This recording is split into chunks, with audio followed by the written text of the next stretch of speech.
இந்தியாவோட dream ப்ராஜெக்டான AMCA வந்துட்டு முழுக்க முழுக்க நம்மளோட உள்நாட்டிலே தயாரிச்சு மொத்த வடிவமைக்கப்பட்ட ஒரு 5th ஜெனரேஷன் ஃபைட்டர் ஜெட் தான் இது.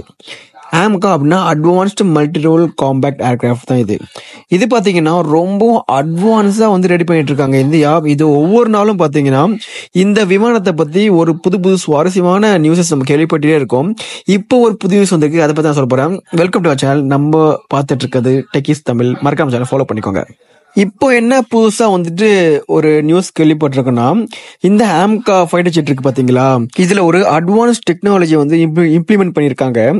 என்னதுன்னா FSS ரேடார்ஸ், அதாவது ஃப்ரீக்வன்சி செலக்டிவ் சர்ஃபேஸ் ரேடார்ஸ் சொல்லுவாங்க. இதை வழக்கமா பாத்தீங்கன்னா எல்லா ஃபைட்டர் ஜெட்ல இருக்கிற ரேடாரும் பாத்தீங்கன்னா ஒரு ஃபுட்பால் சைஸ்ல வந்து நடுவில் இருக்கும்.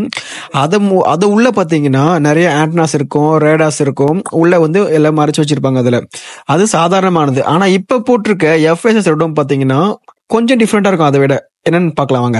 இதுல யூஸ் பண்ணிருக்க மெட்டல்ஸ் பாத்தீங்கன்னா ஒரு பல்வேறு, அதாவது நிறைய மெட்டல்ஸ் யூஸ் பண்ணி தான் வந்து ரெடி பண்ணிருக்காங்க. இதுல தனித்துவமான ஒரு விஷயம் என்னன்னா, எலக்ட்ரோ மேக்னட்டிக் வேவ்ஸோட தன்மைகளும் இதுல இருக்கு. இது எந்த மாதிரி யூஸ் பண்ணுவாங்க பாத்தீங்கன்னா, சில ஃப்ரீக்குவன்சியை வந்துட்டு ரிஜெக்ட் பண்ணிடும், சில ஃப்ரீக்குவன்சியை வந்துட்டு ஊடுருவி செல்வது மாதிரி இது வடிவமைச்சிருக்காங்க. இந்த ஆம்காலுக்கு இந்த ரோடம்ஸ் பாத்தீங்கன்னா எனிமியோட ஃப்ரீக்குவன்சியை வந்துட்டு ரிஜெக்ட் பண்ணிட்டு அது போறதுக்கான பாதைக்கு வர ஃப்ரீக்வன்சி இருக்கு பாத்தீங்களா, அதை மட்டும் அக்செப்ட் பண்ணிட்டு அதுபடி இயங்கும். சிம்பிளா சொல்லணும்னு வச்சுங்களேன், எதிரி ரேடார்ல வருது பாத்தீங்களா அந்த ஃப்ரீக்வன்சி வேவ்ஸ், அது நம்மளோட விமானத்தை ஊடுருச்சுன்னு வச்சுங்களேன், உள்ள இருக்கிற நிறைய அமைப்புகளை வந்து பட்டு நம்மளோட இருப்பிடத்தை வந்து ஈஸியா வந்து எதிரில் காட்டி கொடுத்துரும்.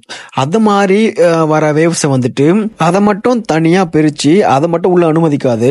இதுவே பாத்தீங்கன்னா ஸ்டெல்த் மோடு ரொம்பவும் அதிகரிக்கும். இந்த போர் விமானத்துல எதிரிகளோட களத்துல கூட மாட்டாம ஈஸியா அந்த பால்கோட் போன்ற தாக்குதலை ஈஸியா சாதமா நடத்திட்டு வெளியே வர முடியும். இதால இந்த மாதிரி டெக்னாலஜி எல்லாம் வந்துட்டு யார் பண்ணிட்டு இருக்கான்னு பாத்தீங்கன்னா, நம்ம DRDO இருக்கு பாத்தீங்களா, அதோட ஒரு நிறுவனத்தோட ஒரு பிரிவு தான் வந்துட்டு RCIன்னு சொல்லுவாங்க, ரிசர்ச் சென்டர் இமரேட்.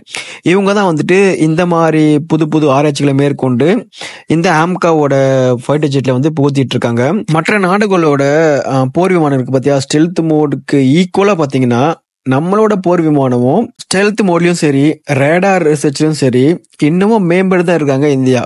இந்த வீடியோ பிடிச்சிருந்தா மறக்காம லைக் பண்ணிடுங்க, நம்ம சேனலை ஃபாலோ பண்ணிக்கோங்க. இந்த மாதிரி இன்ட்ரெஸ்டான வீடியோஸ் பார்க்கறதுக்கு நான் ஏதாவது டாபிக் பேச நினைச்சீங்கன்னா மறக்காம கமெண்ட் பண்ணுங்க, அதை பத்தி நான் வீடியோ மேக் பண்ணி போஸ்ட் பண்றேன். தேங்க்யூ, தேங்க்ஸ் ஃபார் வாட்சிங்.